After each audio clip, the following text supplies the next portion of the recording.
Nous sommes en direct avec Laurent Martin de Frémont. Bonjour. Oui, bonjour. Vous êtes secrétaire départemental du syndicat de police USGP. Vous nous confirmez les faits qui se sont déroulés ce matin dans cette église à Nice? Oui, absolument. Le bilan pourrait même être plus lourd puisqu'on m'informe d'une femme à cet instant qui a donc été décapitée, d'un homme également qui serait décédé. Je vous avoue que c'est très confus, bien sûr, sur place.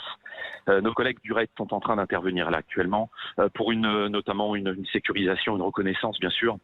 L'auteur des faits a été interpellé, il est blessé. Peut-être me parle-t-on d'un deuxième auteur, sans aucune certitude là-dessus. Je vous dis, sur place, tout est confus. C'est une vision d'horreur une nouvelle fois. C'est épouvantable. Évidemment, une pensée pour ces victimes, pour leurs familles. On fait le travail, comme on dit, du mieux qu'on peut sur place. C'est assez terrible. Vous me confirmez en tout cas que la cible, voilà, ne fait aucun doute. Hein, c'est bien l'église et l'intérieur de l'église dans laquelle se sont déroulés les faits. Bien sûr. Il y a évidemment des badauds. Le confinement n'a pas été encore décrété. Il y avait des badauds. Ce sont encore les vacances, bien sûr, pour beaucoup de monde. Et il y avait du monde aux abords de cette basilique Notre-Dame, dans le plein cœur de Nice. Nous sommes près de Jean Médecin à cet endroit. Donc évidemment, il y a beaucoup de monde. L'auteur des faits, me rapporte-t-on à cet instant, se serait grimé.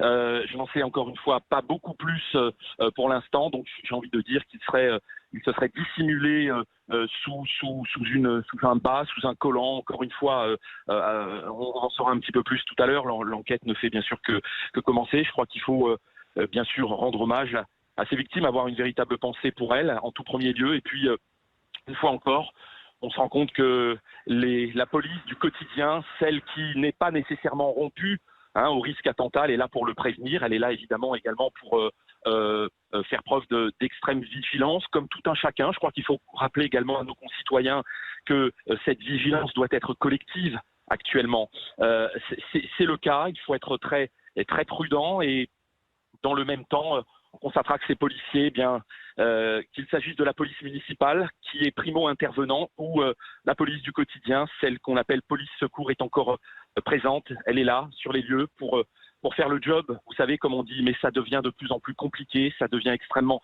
difficile pour des forces de sécurité qui sont à bout de nerfs, qui sont extrêmement fatiguées. Vous savez qu'il va falloir également tout à l'heure, sur une autre thématique, faire respecter le confinement. Je ne sais pas comment on va faire. Merci beaucoup.